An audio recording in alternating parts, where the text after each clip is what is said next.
Since its opening in 1952, the Carlmont school grounds have gone through many changes. Throughout these changes, there have been accommodations for both students and visitors that have physical disabilities. I'll just begin with the construction of the S-Wing.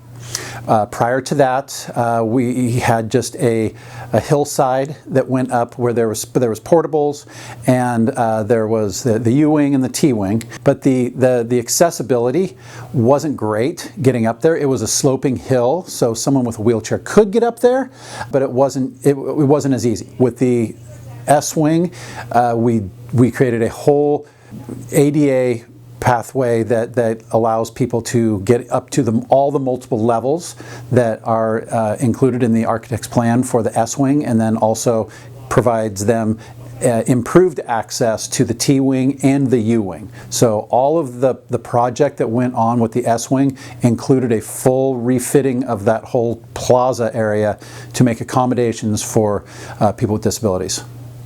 The other things that we have recently, we just put in a new ADA ramp outside of the administration office to improve accessibility to the counseling office. That's a brand new ramp, with probably only a few weeks old.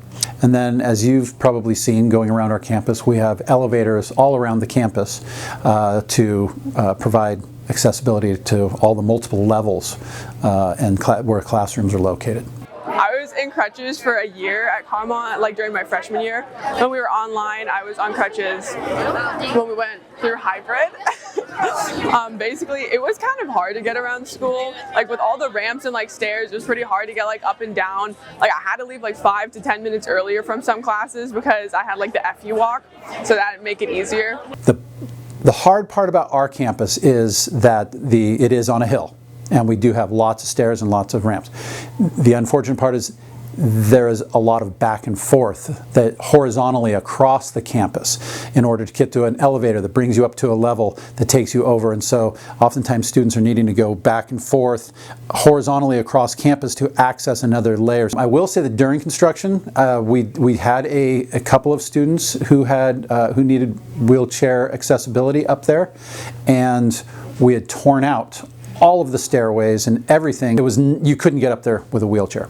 We got around this by actually renting a van for the students, and we literally off-roaded them because everything was torn up and it was all dirt, and there was a dirt road, and then we drove them around and dropped them off at the classrooms where they needed to go. Every person has a right to have accessibility to a public place. And the schools and our public places, really, they're funded by taxpayer dollars, and so we need to make sure that we're compliant with all of those things. Not just because it's we're obligated to do that by law, but because it's the right thing to do. Reporting for Scott Center News, I'm Viviana Bouvier.